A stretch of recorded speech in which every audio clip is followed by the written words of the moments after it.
자, 여러분. 암호화폐 시장 차트 보시다가 갑자기 온통 빨간불이 켜져서 깜짝 놀라신 분들 많으시죠? 오늘 이 분석 자료를 통해서 도대체 왜 이런 급락이 일어났는지 그 진짜 원인을 저와 함께 하나하나 파헤쳐 보겠습니다. 바로 시작하겠습니다. 비트코인이 8만 달러를 시원하게 돌파하나 싶더니 갑자기 7만 달러 초반으로 주저앉아 버렸습니다. 단순한 조정장일까요? 아니요. 오늘은 단순히 겉으로 보이는 증상 말고요.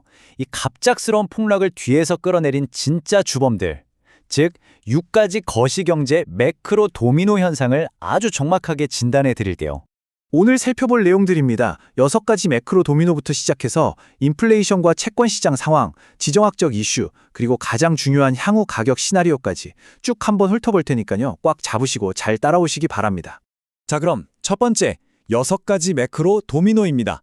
비트코인 멱살을 잡고 끌어내린 진짜 용의자들 한번 일렬로 쫙 세워보죠. 화면에 표를 한번 보시죠. 지금 당장 비트코인을 때리고 있는 6가지 거시경제 요인들을 위험도별로 한눈에 볼 수 있게 요약해놨습니다. 미국 인플레이션 지표부터 미중 정상회담, 정치적 법안 지연, 채권 금리, 글로벌 위험회피 심리, 그리고 기관들의 매수세 둔화까지 정말 많죠? 말 그대로 악재들이 동시다발적으로 터지고 있다는 건데 이게 지금 우리가 직면한 진짜 리스크 온도계입니다. 두 번째 파트로 넘어가서요. 인플레이션과 채권 시장 위기를 집중적으로 볼게요. 여기서부터가 진짜 모든 문제의 시작, 즉 첫 번째 도미노가 쓰러지는 지점이거든요. 경제 뉴스가 낯선 초보자분들을 위해 아주 쉽게 풀어보겠습니다. PPI, 그러니까 공장에서 물건을 만들 때 드는 도매 가격이 올랐다는 뜻입니다. 도매 가격이 오르면 어떻게 될까요? 당연히 조만간 우리가 마트에서 사는 일상용품 가격도 덩달아 비싸지겠죠. 그럼 미국 중앙은행인 연준은 물가 잡으려고 금리 인하를 미룰 수밖에 없습니다. 결국 시중에 돈줄이 꽉 막히면서 비트코인처럼 유동성을 먹고 크는 자산들은 당장 숨통이 조일 수밖에 없는 환경이 되는 겁니다. 이런 끈적끈적한 인플레이션 때문에 미국 30년물 국채 금리가 무려 5.1%를 뚫어버렸습니다. 여러분, 이거 20년 만에 최고치예요. 엄청난 수치죠. 이게 왜 문제냐고요? 바로 이 5% 레드라인 때문입니다. 생각해보세요. 세상에서 가장 안전하다는 미국 정부 국채가 가만히 앉아만 있어도 1년에 5% 이자를 꼬박꼬박 줍니다. 완벽한 공짜 점심이 생긴 거죠. 큰돈 굴리는 기관 투자자들 입장에선 굳이 잠도 못 자가며 변동성 심한 코인 시장에 돈을 넣어둘 이유가 확 사라지는 겁니다. 싹 다 안전하고 이자율 높은 채권으로 돈을 빼버리니까 코인 시장의 매력이 뚝 떨어지는 거죠. 설상가상으로 비트코인 시장의 든든한 고래 마이크로 스트래티지의 전략 변화도 타격이 컸습니다. 최근 15억 달러라는 어마어마한 돈을 썼는데 이게 비트코인을 더 사는 데 쓰인 게 아닙니다. 2029년 만기인 예전 빚, 그러니까 전환사채를 대사서 갚는 데 썼어요. 시장을 끌어올릴 뻔한 막대한 자금이 기업의 급한 불 끄는 데 쓰인 셈이니 참 아쉬운 대목입니다.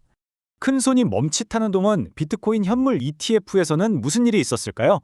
차트 보시면 지난주에만 무려 10억 달러에 가까운 자금이 썰물처럼 빠져나갔습니다. 그전 5주 동안 힘겹게 차곡차곡 쌓아 올렸던 돈이 단 일주일 만에 싹 다 날아간 거예요. 비트코인 가격이 왜 그렇게 단숨에 무너져 내렸는지 이제 정확히 그림이 그려지시죠? 자, 이제 세 번째 파트, 지정학과 시장 심리로 넘어가 보겠습니다. 국제정세가 또 어떻게 투자자들 심리를 흔들어 놓고 불확실성을 키우고 있는지 봐야겠죠? 최근 열린 미중 정상회담에서 두 나라가 글로벌 원유 핵심 통로인 호르무즈 해협을 열어두기로 합의를 하긴 했거든요. 근데 참 놀랍게도 얼마 안 지나서 중국이 무려 200만 배럴의 석유를 실은 이란의 초대형 유조선 통과를 눈감아줬습니다. 겉으로는 미국이랑 합의해놓고 뒤로는 미국의 대이란 제재를 정면으로 무력화시키는 모습을 보여준 겁니다. 사실 이번 정상회담 결과를 뜯어보면 철저한 립서비스였다는 분석이 나옵니다. 보잉 비행기 사겠다는 식의 말만 오갔지 서명된 문서는 단 하나도 없었고요. 게다가 중국이 화웨이 AI 칩 발전을 무기로 앞으로 미국 엔비디아 칩 구매를 줄일 수 있다는 뉘앙스까지 풍겼습니다.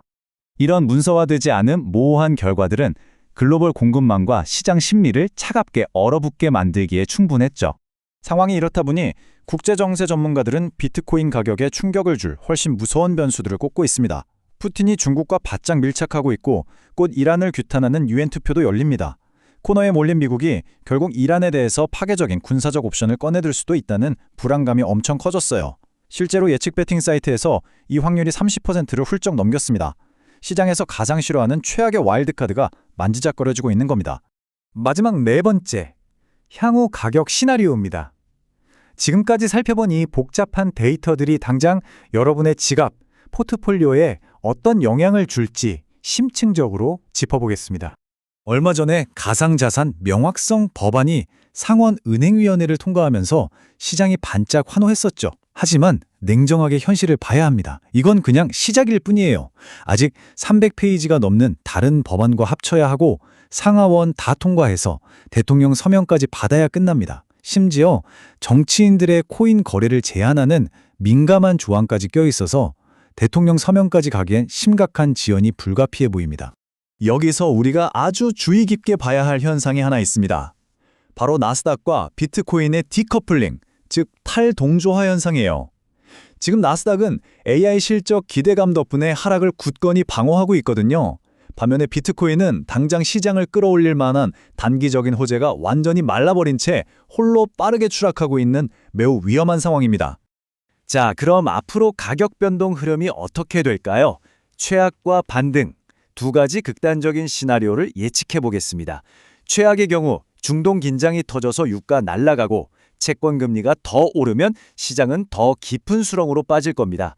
하지만 반대로 호르무즈 해협 문제가 부드럽게 풀리고 법안이 속도를 내면서 ETF로 자금이 다시 쏟아져 들어온다면 언제 떨어졌냐는 듯이 기관 매수세와 함께 V자 반등을 보여줄 가능성도 충분히 열려 있습니다. 향후 비트코인 가격 추이를 결정지을 관전 포인트 딱 짚어드립니다. 당장 5월 21일 엔비디아 실적 발표, 이거 진짜 중요합니다. 코인 시장에 남아있는 투기적 자금까지 전부 AI 쪽으로 블랙홀처럼 빨아들일 수 있거든요. 그리고 10년물 국채 금리가 4.6%를 넘는지, 주간 ETF 자금은 다시 들어오는지, 법안 뉴스는 어떻게 나오는지 매일매일 체크하셔야 합니다. 끈질긴 인플레이션, 발작하는 채권 금리, 그리고 어디로 튈지 모르는 지정학적 리스크까지 오늘 살펴본 이 6가지 거대한 도미노들이 지금 무서운 연쇄 반응으로 코인 시장을 덮치고 있습니다. 여러분, 스스로에게 한번 물어보세요. 내 포트폴리오는 지금 이 거대한 매크로 파도를 견뎌낼 만큼 단단하게 세팅되어 있나요? 오늘 짚어드린 핵심 내용들 잘 참고하셔서 현명하게 대응하시길 바라면서 오늘 설명은 여기서 마치겠습니다. 저는 다음 시간에도 시장의 맥을 정확히 짚어주는 핵심 분석과 함께 돌아오겠습니다.